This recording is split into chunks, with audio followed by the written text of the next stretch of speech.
This Week in Agribusiness, serving America's most essential industry, is brought to you by Case IH. Coming up on This Week in Agribusiness, Congress gets to work on a budget ahead of a possible government shutdown.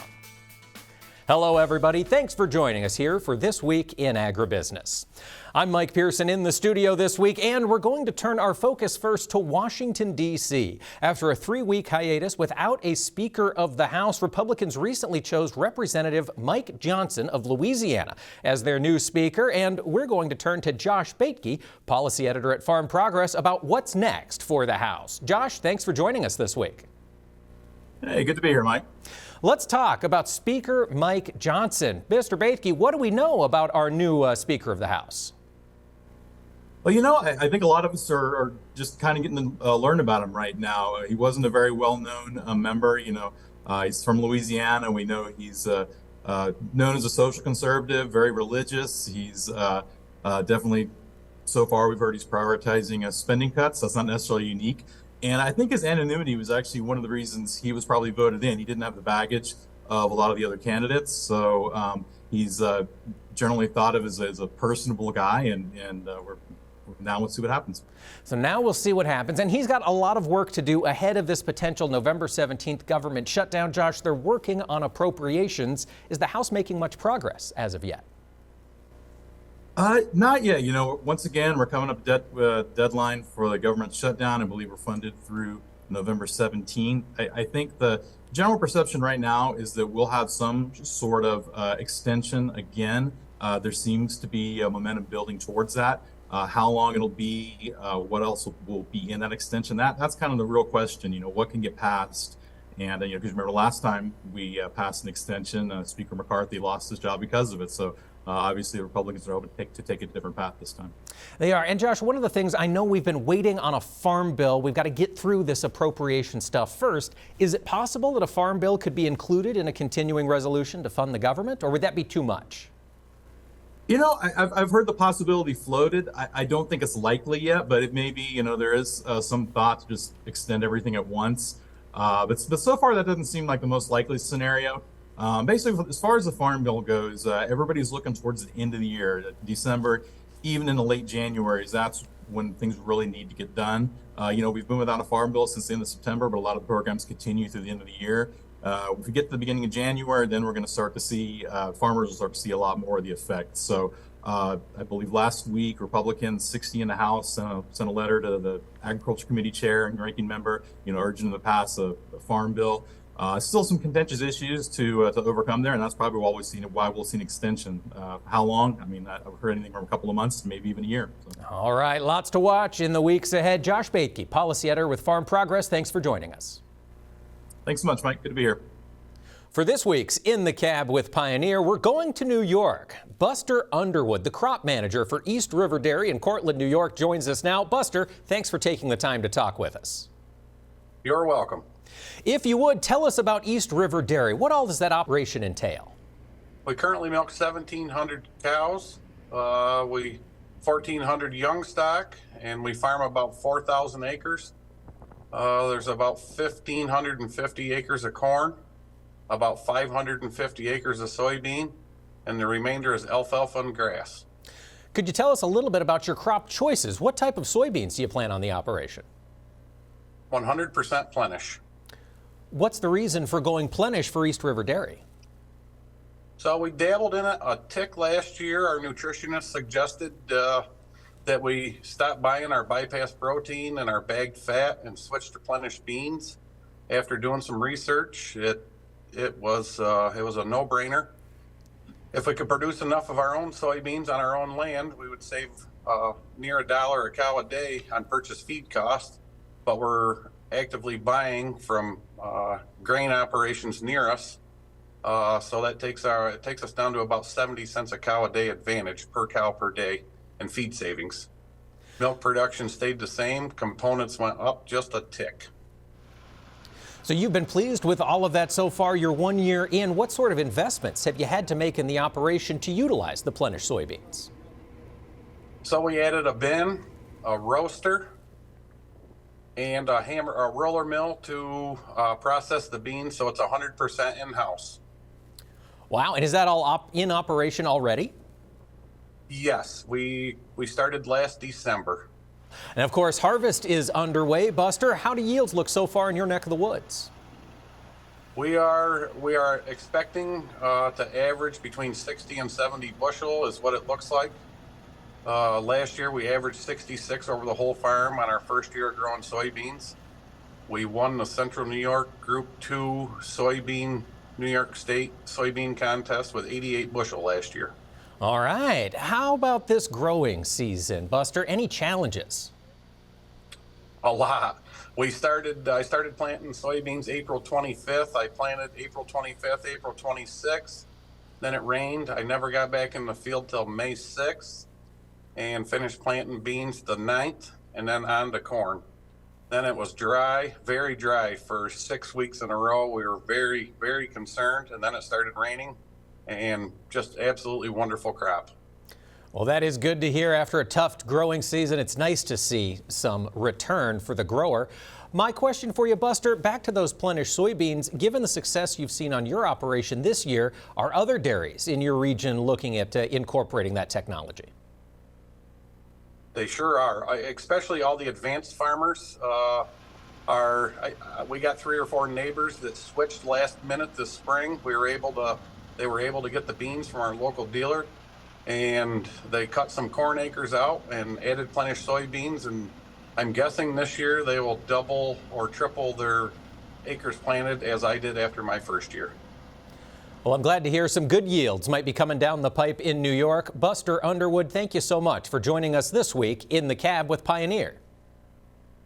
You're welcome. Thank you.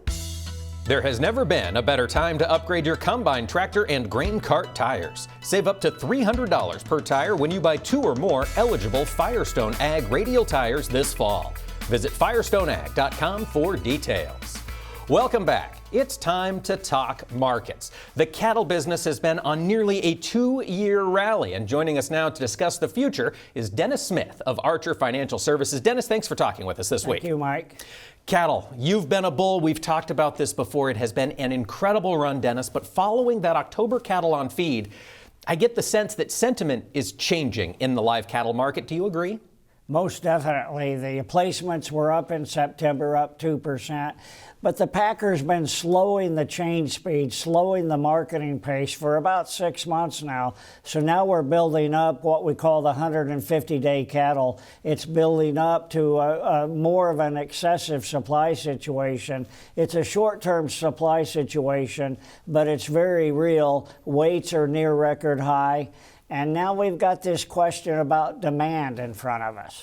And that's where my curiosity lies, Dennis. We've got weights coming up. We've got boxed beef still north of $300 for choice. Does that tell you that the consumer's still willing to pay this money? So far, that's been the case. Yeah, demand has been excellent with full employment and the economy really moving along strongly. But we fear that that's about to change. And in fact, I'm looking for recession in the first quarter. And with retail beef prices at record high levels, if we slip into a U.S. recession, that's not going to be good for cattle prices, in my opinion. It's not. And Dennis, these are cattle prices for those cattle on feed right now. They spent a lot of money for the rancher to get those cattle. They've spent a lot of money on feed. How are you managing that potential risk factor here first quarter 24? Yeah, for the first time in 2 years and 2 months, we are now actively hedging in this market. We're protecting not long-term, but short-term, say into the springtime. So we're February, April timeframe. December put options. Longer term, the further out you go, it's still a real bullish supply situation. But in the short term, meaning the next 3 or 4 months, we're protecting against a lower price move. All right, risk ahead in the next 3 to 4 months. Dennis, longer term, I know from that cattle on feed report, we still see surprising amounts of heifers, heading into the feedlot. Is that what drives your longer-term bullishness? Exactly right. Heifers are 40% of the on-feed inventory as of October 1st. And that's confirmation that we're still culling the herd. Nobody is retaining heifers and pulling back heifers. If we have a lot of moisture this winter for the wheat crop and a wet spring, which is what some of my forecasters are telling me, maybe that will change by next summer, next fall. But right now, we're still culling the herd. So domestic demand has been very strong, Dennis. Over the past 2 years, we've seen China step in a big way for them buying U.S. beef. Looking out, are they going to be a player for U.S. beef, or are they going elsewhere? Well, so far, Chinese beef imports have been very strong, despite their questionable economy.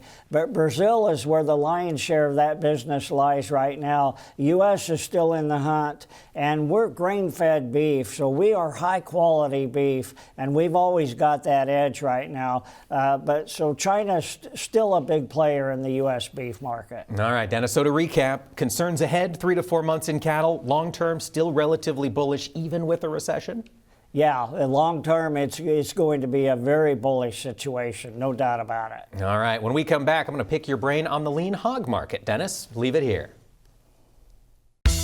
There has never been a better time to upgrade your combine, tractor, and grain cart tires. Save up to $300 per tire when you buy 2 or more eligible Firestone Ag radial tires this fall. Visit firestoneag.com for details. Welcome back. We're talking markets with Dennis Smith of Archer Financial Services. And Dennis, we have seen lean hog producers on a roller coaster of profitability over the past 2 years. Prices are volatile again. Let's talk about this industry. Dennis, heading into winter, are you a bull or are you bear on lean hogs? Right now, I have to be negative toward the outlook, as we had a lot of talk early last summer, about culling the herd aggressively, and it just never happened. The latest hog and pig showed the breeding herd down only 1%, and we need to do better than that as far as reducing production. So we're in an oversupply situation. Right now, we're killing over 2.6 million hogs per week. It's too much pork going into the pipeline right now. Dennis, I remember back in the summer, World Pork Expo, the industry was talking about losses worse than they'd seen since 1998. I am stunned that we haven't seen liquidation. Have we seen any hiccup in processing for the hog side? No, again, I'm stunned too that the liquidation is going along so slowly, because as you've indicated, everybody's losing money raising and selling and processing hogs, all the way from the packer to the small independent hog producer. So it's almost like everybody wants the neighbor to do the liquidation, and you keep production going. So we need to curtail that production, and so far we don't have any ideas that that's happening aggressively. So I guess my next question is, with production running or processing running where it is right now, we still have pork in the 70s. Dennis, what's the bull picture in lean hogs right now? Is it domestic or is it the global market? Yeah, it's the export market. We're up 14% in pork exports, and the U.S. Pork industry is actually stealing market share from the European Union, which has aggressively culled their herd. Pork prices are very high in Europe, so we are competitive right now on the world market. We're selling pork to everybody, almost everybody except for China. China's still involved in the offal trade. They are not buying muscle pork cuts from the U.S. China, they were a big buyer 2020, 2018, back when African swine fever first broke. Dennis, I hear rumors of African swine fever in China. Are you hearing those as well? Yeah, we believe that African swine fever is on the march again in China. And if it's in their big hotel-type mega producers, they could have some serious problems. Maybe 6-8 months from now, we'll know more about this, and that could become a very bullish input. But right now, nobody really knows the situation in China. Dennis, when we were talking cattle, you mentioned the threat of recession in the first quarter. As you look at hog prices, would the threat of recession help hogs at all? Well, I don't think it would, simply because I would expect beef prices to suffer and to move lower. And unless production begins to change or drop rapidly in pork, I'd have to guess that pork prices would not go higher during that time frame. Next summer, Dennis, could we see triple-digit pork again? It's possible if we can cull the herd, reduce production, and if China comes back into the U.S. market, it could be a really exciting time for the pork producers. All right. Dennis Smith, Archer Financial Services, thanks so much for joining us this week. Thank you. Colby Ag Tech is brought to you by Copperhead Ag Products. Visit copperheadag.com for more information. Well, it's been about 2 weeks since Apple released their newest, most up-to-date version of the iPhone. That means Chad Colby has had the chance to play around with it and figure out its secrets. I told you guys about 5 weeks ago I would give you an update on the new iPhone 15. I'm holding the iPhone 15 Pro Max in my left hand. In my right hand, well, this is the original iPhone, and get this. Yeah, you can see the cameras are quite a bit different, but get this. This little guy's only got 8 gigs of storage compared to 1,000 gigs here. Shoot, even standard on this phone is 256 gigs. Now, when you look at the styling of this phone, you're going to notice it's quite a bit different than its predecessors. It's got nice rounded edges on it. It's even got a third button. That's for the action button, so it's a programmable function. And when you look at the front of the phone, it's got that typical nice glass you'll see. But the back of the phone, not only does it look good, but here's the deal. Apple listened. A lot of people complained about the cost to repair it. Now, for as little as $30, you can get new glass put in. One of the other big things about this new phone is USB Type-C. Now, they mandated that in Europe, and of course it's here in the US now on all the 15 models, but the big thing you need to know are really 2 new features. Number one, you can take that USB Type-C cable that came with your phone, you can use it to charge other things. The other thing that's awesome is you can take a 10 gigabyte cord like you see here, hooked to a hub, you plug this in, and guess what? Maybe you've got a solid state hard drive or you got a data card off a drone. It is fantastic and super, super fast. Now, obviously, it's an Apple phone, so you've got to talk about the cameras. The cameras are really phenomenal. You can see in this video clip right here as I'm going through the field at 15 miles an hour, check out all the stabilization. In fact, you may not know this, but here on this TV segment, yes, we're shooting it with an iPhone. Do your homework. These phones are amazing and a great time to upgrade if you've got an iPhone, say 12 or 13. For This Week in Agribusiness, I'm Chad Colby. The new features in these phones continue to impress. Chad, thank you so much for that update. And folks, stick around. Later on in the program, we're going to review the outlook for soybean exports. Leave it here. Closed captioning for This Week in Agribusiness is brought to you by Pentair Hi-Pro, a global leader in innovative spray technology for farmers for over 75 years.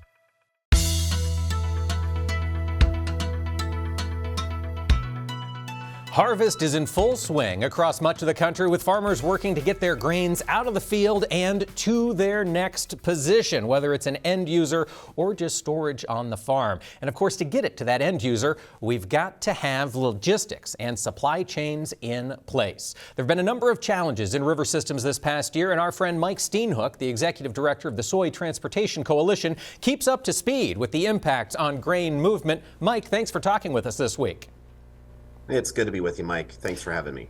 There are certainly a number of factors impacting transit this year, Mike. First and foremost, Mississippi River. It has been low for the past several months. Bring us up to speed. How critical is this situation right now? Well, it's very important. 55% of U.S. soybean exports depart from these export facilities along the lower Mississippi River near New Orleans, and barge transportation is what feeds into that. So it's a really key part of our overall supply chain and our ability to export to the world, to the international marketplace. Water levels continue to be low. Fortunately, we've had some recent rains in the Midwest that have increased water levels. So for example, on October 17th, Memphis had a negative 11.94 reading on its gauge. We're now at a negative 8.35. So it's about a 3.5 foot increase. St. Louis, we've seen similar types of increases, which obviously has helped stabilize it a bit, but we're still very low. And we still have barge transportation that's severely limited and constricted.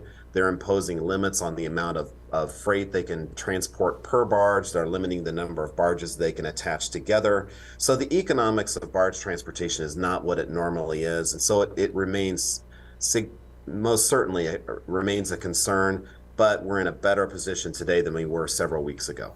That's good to hear, Mike. You mentioned the economics are changing. Freight rates on barges on the Mississippi exploded earlier this year. Have they started to moderate at all, or are they still very elevated? You know, they've stabilized a bit, and I think kind of the phenomenon is, you know, when you drive to your office and say that the freeway you normally take is normally 4 lanes and now it's down to 2 lanes, there's kind of a point where you as the motorist will just forego using that route due to the inconvenience. And so I think there's this broader expectation within agricultural shippers that barge transportation is severely limited. So they've kind of made plans to just limit the amount that they're feeding into the system. We're still having barges transport soybeans and grain. We're still exporting out of the lower Mississippi River. That's still occurring. But I think there's just this widespread understanding that we need to adjust our game plan, limiting the amount that's actually going to the river. And so I think that's why we've seen barge rates stabilize a bit. It kind of reminds us of the importance of that diversity of supply chains, Mike. And to that end, we saw another water route get some headlines in the past 2 weeks, the St. Lawrence Seaway between the U.S. and Canada up to the Northeast. I understand there was a strike on that waterway. Can you fill us in on how things have transpired? Yeah, fortunately, that strike was only a week in duration. And so there's a number of locks that are on the Canada side of the international border that allow ships to go from the Great Lakes to ultimately the Atlantic Ocean via the St. Lawrence River.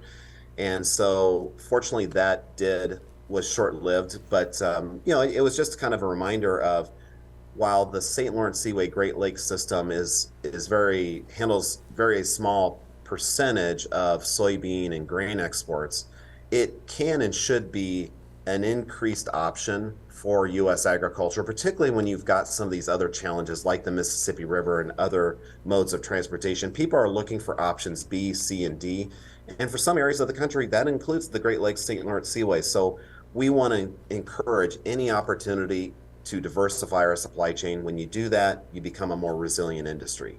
Mike, I understand last year the soy industry worked to encourage more shippers to transit the St. Lawrence Seaway. Did that result in some movement that direction? Yeah, it's resulting in certainly increased attention and some actually increased investment in the system. We're seeing more agricultural shippers look into the Great Lakes St. Lawrence Seaway, which is certainly good news. It's never going to rival the Mississippi Gulf. It's not going to rival the Pacific Northwest. But we have this incentive agreement with the St. Lawrence Seaway Management Corporation so that if you're an exporter, you want to devote new freight to the Great Lakes St. Lawrence Seaway system, you'll be eligible for a 50% reduction of the tolls that you pay. So it's just one little option for people to look at that system with a fresh perspective. Mike, final question before we let you go. Looking down in Central America, it sounds like there is trouble on the Panama Canal as well related to drought. Are you seeing much of an impact on bulk grain shipments through that corridor quite yet? Yeah, it's mainly there's a larger queue that's really amassed outside the canal waiting for transit. The water depth limitations that have been imposed at the canal are just for the larger container vessels or the LNG vessels, not for the dry bulk vessels that agriculture uses. But they also are limiting the number of transits per day. And because they've done that in order to conserve water, and because they've done that, it's resulting in greater delays going through the canal. So it's just one more challenge for our overall supply chain. Obviously very unwelcome. Obviously, we need rain in the Midwest for the Mississippi River. They need rain in the country of Panama to really help the Panama Canal. Lots and lots of folks around the world struggling with these sort of challenges. Mike Steenhoek, the executive director with the Soy Transportation Coalition, thanks for joining us and filling us in on the details. Thank you, Mike. Folks, stick around. Later on in the program, we'll be talking with Stan Bourne. He's the chair of the U.S. Soybean Export Council, talking about opportunities available in China. This Week in Agribusiness, serving America's most essential industry, is brought to you by Case IH. Welcome back to This Week in Agribusiness. American ag supplies oftentimes go around the world and help meet global markets' demand. And American ag producers are always trying to find that next market we can sell to. Well, soybean growers are no different, and the U.S. Soybean Export Council works to drive those new export markets. And this week, we are talking to the chair of the U.S. Soybean Export Council, Illinois farmer Stan Bourne. Stan, thanks for talking with us this week. You bet, Mike. Glad to be here. Let's talk. I understand we are talking to you from Beijing here today. Stan, what is USEC doing in China? Indeed, Mike, that's correct. And we're taking advantage of a great opportunity. We're a part of a multi-cooperator group of agricultural representatives, everything from soup to nuts, literally. It's corn, soy, cotton, a variety of different meats, poultry, and even almonds, for that matter. We're all cooperators that sell to the Chinese market. And we're here together to show commitment of U.S. agriculture to the China market. Stan, what is the conversations like over there in Beijing right now with regard to these American ag supplies? Are the Chinese buyers still interested? They absolutely are interested. You know, the fundamentals, Mike, are such that we here in the States, we produce more than we can use when it comes to many of these products. And in China, they don't have enough arable land to be able to supply themselves. And so they have to go out and import to get the supplies that they need to feed their people. And we've had a long-standing relationship in soy for over 40 years of being able to supply China's needs. And I understand the Chinese, looking forward, Stan, are interested in securing some more U.S. soybean supplies. Can you fill us in on the signing ceremony that happened here just about 2 weeks ago in the U.S.? Interesting point. Yeah, we had a signing ceremony on the heels of the World Food Prize, Borlaug Dialogues, that was held in Des Moines, Iowa. And the objective of that was to be able to have commercial people commit and sign framing agreements for supply of a variety of different grains, including soybeans. We organized that event by USEC in conjunction with the Grains Council, as well as a good partner, CFNA from China, and that's they're kind of the Chamber of Commerce, if you will, for agriculture. Now, I understand that China has done these signing ceremonies before, but it's been a number of years, Stan, since China's come over and made this sort of commitment before. Does that tell you they might be hungry in this year ahead for more U.S. ag goods? Well, you know, their hunger for U.S. ag goods is really demonstrated by the fact that they are the largest consumer of U.S. agriculture. We're the largest supplier to them for agricultural supplies. I believe our number last year in 2022 was nearly $41 billion in agricultural products, and soy was the largest of all those at about $17 billion. So yes, there's certainly a need in China. They've got a lot of mouths to feed, and we're fortunate in the breadbasket of being able to grow more than we need, and we can help supply their needs. Stan, when we're talking soybeans and soybean exports, of course, I think of whole beans first and foremost coming out of the field, moving to buyers. But I understand we're also shipping more meal. Is that something you're optimistic about long term? Yeah, so that's an interesting point, because the Chinese are a consumer of whole beans, because you know, the components of the bean are the meal and the oil. China's market needs both of those components, and as a consequence, they have invested in crushing capacity in their country, and so they buy the whole beans. Many other countries don't have that investment, and they're meal suppliers, or excuse me, meal consumers or oil consumers. And because of the biofuels policy here in the U.S. and the growing installed capacity in crushing facilities, we're going to be producing more meal. And so that's going to change our product mix a little bit in what we ship. So we're still going to have a lot of whole beans to be able to supply to China and other consumers that have crush capacity, but we're also going to have the option to provide meal to those markets that don't have that. Adding a little more value for domestic producers is always exciting when we're looking at the export market. Stan Bourne, chair of the U.S. Soybean Export Council, thanks for joining us this week. Thank you, Mike. Greg Solier now brings us his farm weather forecast for the week ahead, presented by Pivot Bioproven 40. Predictable, productive, weatherproof. Turn to a better nitrogen. Turn to Pivot Bioproven 40. Learn more at pivotbio.com. Meteorologist Greg Solier joins us now. And Greg, from a forecast perspective, it seems as though things are getting active in the Pacific Northwest. Is that what you'd expect in a fall season? Yeah, with the polar jet, the main jet that generates winter storms and cold air intrusions, boy, we can certainly testify to some of that. Almost a January and December feel into parts of the plains and Corn Belt locales over the past week to 10 days, but it makes its usual dip into the northwestern reaches of the country. You get some higher elevation snows, and that moisture would be appreciated considering the degree of dryness and drought that materialized over the summertime season. So in any event, some moisture making its way out of the Pacific Northwest into the Black Hills and points northward into the Canadian Prairie, kind of on the heels of the previous winter weather systems. A fair amount of that snow hopefully is melted away. Somewhat issue regarding filling and getting feed and supplies around as we go back and forth with daytime readings above freezing, at night down close to freezing, and in any event, nothing major on the maps and charts as this system blows on by. And a nice turnaround in weather here as winds up aloft, move into this arcing position, a ridge, if you will, sinking here. So temperatures recover. The next weather system ashore into the Pacific Northwest there, and a little chill in the air. Big sky country across the Dakotas and points on into the east. Still some opportunity where the back 40 is firm enough for maybe some outdoor work and movement of feed and supply. Southwestern parts of the country, it will get busy as we get deeper into this moderate and strong El Nino setup. But for now, kind of a benign weather system across the desert Southwest. It may generate a little spot of moisture into West Texas cotton. The chill and the cold abating somewhat. Keep an eye on some of those winter wheat fields. There might have been a little burn back because of readings down into the upper teens and lower 20s last week, all the way into the Oklahoma Panhandle. Sunshine, plenty of opportunity for outdoor work across the valleys of California. Cotton harvest a little bit behind, but you'll make amends here in the days and weeks to come out there. Warm, dry weather for the end part of the week. Desert Southwest, a little more moisture. We'll take it. Hopefully the vanguard of something more significant with El Nino in control, with a little rain snow combination for parts of Oklahoma and Texas as well as Kansas as the week wears on.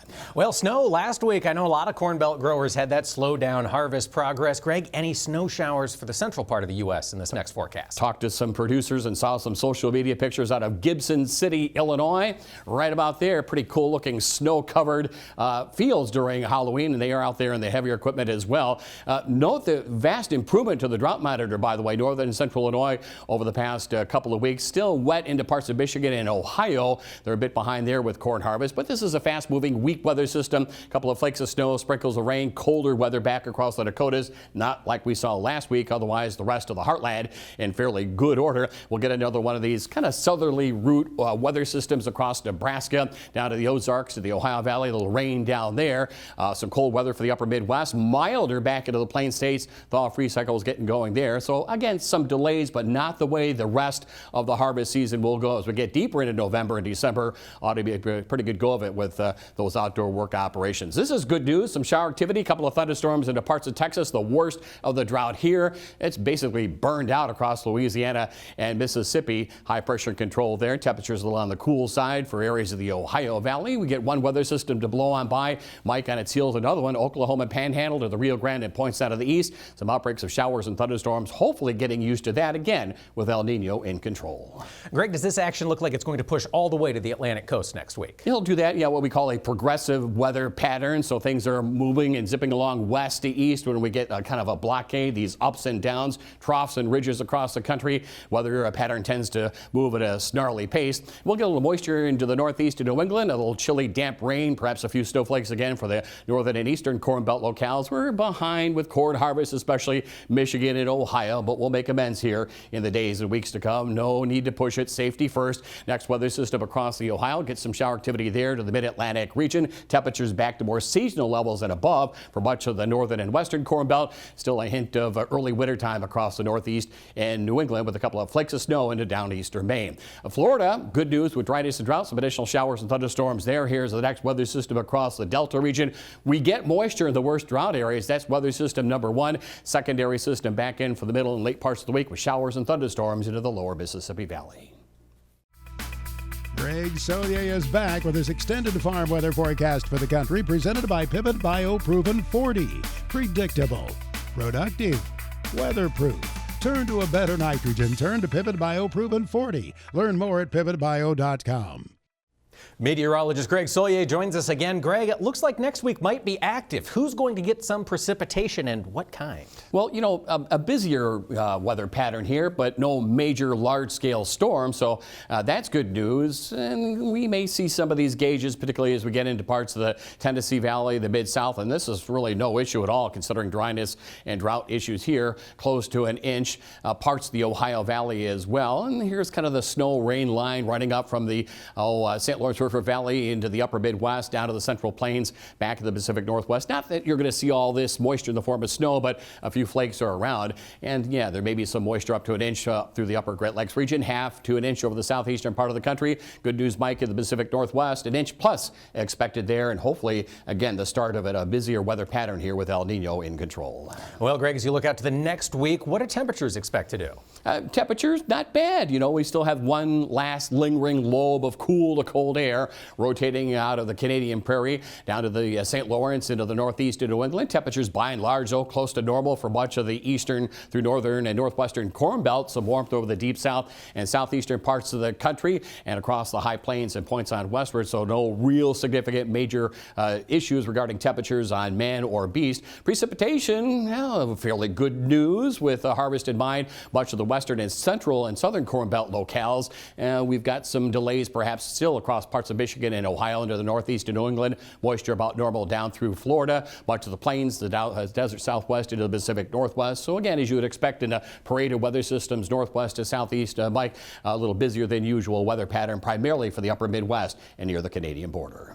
Well, the week of November 20th, of course, is Thanksgiving week. Greg, what do you anticipate across the country? Maybe the need to crack the kitchen window open with the turkey going at it here with, look at the corridor warmth running from Oklahoma and Texas into the Great Lakes region. Maybe a few bucks in your back pocket with a heating bill in mind. A little below average over the southeastern part of the country, not attributed to cold or frost or freeze here. Cloud cover, the story in the Pacific Northwest, little troughiness, so readings there with cloud cover a bit below average. And for Thanksgiving travel, here comes El Nino into northern and central California, the Pacific Northwest. Snow levels probably going to be fairly high into the northern and central Rockies. A rain-snow mix for the upper Midwest. Pretty good go of it. Normal precip here for much of the heartland. Some windows of opportunity to cross the T's and dot the I's on harvest operations. Still drier than average down through Texas and Louisiana. Precipitation about normal in through Florida. Take us into the first 3 days of December. Greg, is that heat still sticking around? It really is. As we open up the books on meteorological winter, there's just not a lot going on here from a cold weather standpoint. Northern branch of the jet here with ridging up aloft, readings well above average here. For December, we're still in thaw-free cycles, would you believe? Maybe not great news with heavier equipment in mind. The warmth all the way to the Gulf Coast, readings a bit below average across parts of the Divide, California, and into the Pacific Northwest. Where here we go, getting ramped up with El Nino. We have no dryness or drought at all for California this year, Pacific Northwest, and plenty of opportunity for outdoor work in the last of harvest over the eastern Corn Belt. Next on This Week in Agribusiness, it's Max's Tractor Shed, spotlighting another great American tractor. Well, during this harvest season, there's a place where there's a lot of activity out on the farm, out there by the grain bins. And we've noticed that some of those auger tractors getting the job done out there are big, massive machines. But not always. Occasionally, there's a place for a 55-year-old tractor out there. Max's Tractor Shed is brought to you by Mystic Lubricants. Mystic Lubricants are made to make it last. Well, out there, you might occasionally see, doing that job of a conveyor tractor, an auger tractor, a machine that might have been heavy power back in the day. In Granddad's era, maybe it was his big tillage tractor. And yet today, it has been moved over to another use out there to lift the harvest at harvest time. Take a look at this tractor. This is the Dustman family tractor, northeast of St. Louis at Prairie Town, Illinois. Roger Dustman relies on J.I. Case. This Case 730 really dresses up that grain bin setup out there. PTO'd, I believe, to a Westphalia auger. And on back there is another bin, another auger. What do you know? Another J.I. Case tractor. So old Abe, that J.I. Case Eagle, named after President Lincoln, by the way, still stands tall out by the grain bins on some farms, out there under the stars for a few nights. such as the Dustman Farm at Prairie Town, Illinois, population 150 in Madison County, Illinois. Mark Stock is here every week to bring us up to date on what's selling at Big Iron. Here's his weekly report right now.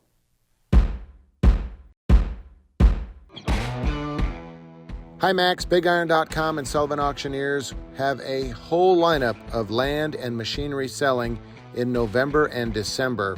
Check out the Russell and Penny Miller Retirement Sale, Winfield, Kansas. 34 items, a 2011 Gleaner S77 Combine, Bueller Versatile 340 four-wheel drive tractor, White 16-row 30 planter, Great Plains 51-foot field cultivator and a Sunflower 1435 series disc are just a few of their many items. Also, Greenmark Equipment LLC will be selling 2 John Deere 9RX 640 quad track tractors, 2022 and 2023 year models. Plus, they have a pair of John Deere 8R 250 mechanical front tractors selling. We also have land selling in Illinois, Missouri, Minnesota, South Dakota, Kansas, Nebraska.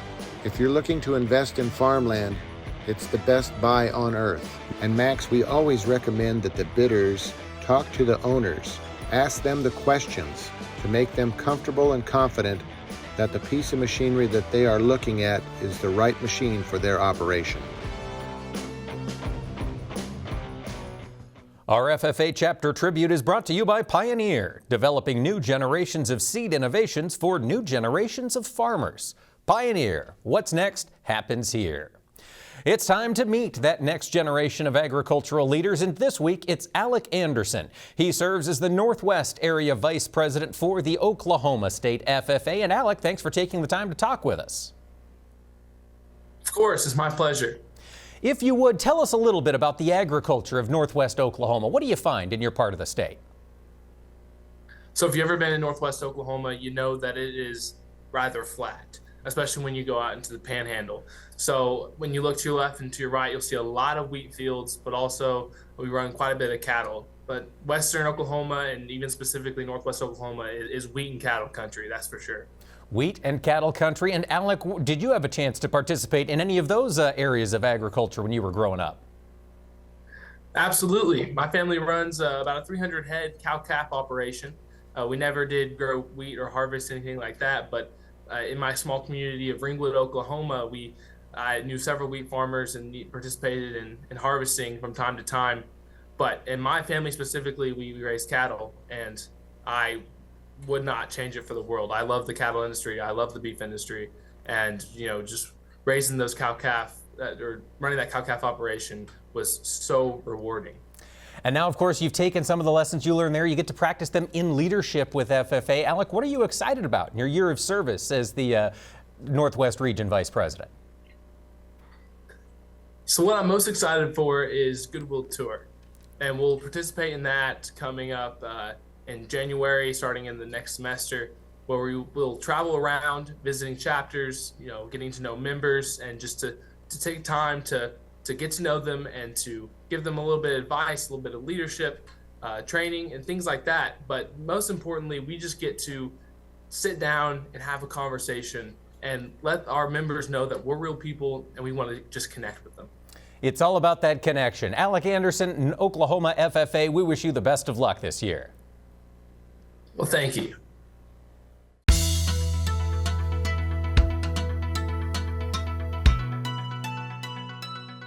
Over the next year on This Week in Agribusiness, you'll have the chance to meet some new faces, folks who are passionate about the world of agriculture, and they're going to help us tell those stories out in the field. We're going to meet one of them right now. Laney Beatsma joins me here today. Laney, thanks so much for taking the time to come into the studio and for us to get to know you a little bit. Mike, thanks for having me. Excited to be here. So hopefully we will be seeing more of you talking to folks throughout the ag industry here on This Week in Agribusiness, because that ties into your background. Laney, give us the story. You grew up in agriculture, is that right? I did. I grew up on a row crop farm outside of Nevada, Missouri, which is the southwest part of our state, and also had a cow-calf operation that my family still runs. I went to the University of Missouri and was an agriculture journalism major there, where I met my husband, who farms with his family in Chillicothe, Missouri, so the north central part of Missouri. So up in the north central part of the state, you're still very active in the world of agriculture. How was harvest this year on the farm? We are just wrapping up with some milo this week, but it was a strong push through harvest, not a lot of moisture in our area. Sometimes we welcome that just for a little break from time to time, but almost wrapping up in north central Missouri. All right. Now, of course, you are not on the farm day to day. You have a day job with Farm Progress. Can you tell us what you do? I do. I have a day job as a sales representative for Farm Progress. So I connect agribusinesses with all of the media outlets that Farm Progress offers through our publications and our digital broadcasting events like this, and also fun events like the Farm Progress Show, Husker Harvest Days, a new one, the Organic Grower Summit, and also Farm Future Summit in Iowa in January. There are a lot of activities happening from Farm Progress this year. There are going to be a lot of opportunities for folks to see you out there talking with these companies. What are you excited about as you look at the world of agriculture in 2023? I'm excited about a number of things. I think we have a lot of good leadership in agriculture right now, and a lot of people who want to share that message, and that's really exciting. I love working in the agriculture industry. Of course, it's my background. Happy to be returning to agriculture and sales, and excited about the opportunities for growth here and abroad. Well, Laney, we look forward to sharing those stories with our audience in the coming months. Thank you, Mike. And thank you for joining us here for This Week in Agribusiness. Do be sure to catch us next time. Same place, same time, right here. Take care, everybody. This Week in Agribusiness is brought to you by Case IH.